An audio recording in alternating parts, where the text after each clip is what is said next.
Welcome back to Parveen's kitchen.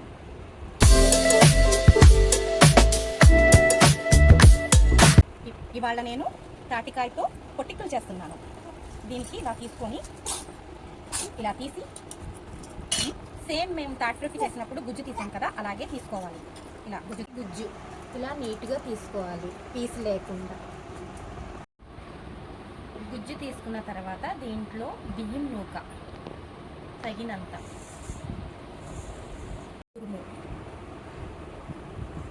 Sweet,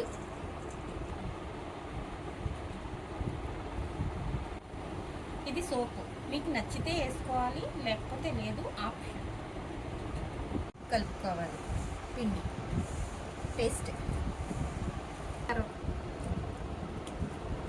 పక్కన పెట్టుకున్నాం కదా 15 నిమిషాలకి.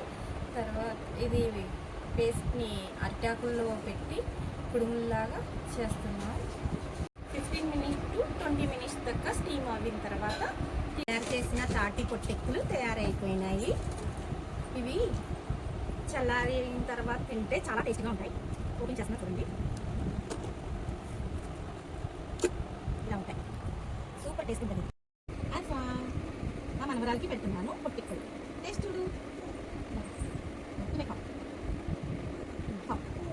సూపర్ సూపర్ బోలో. Alpha alpha super super.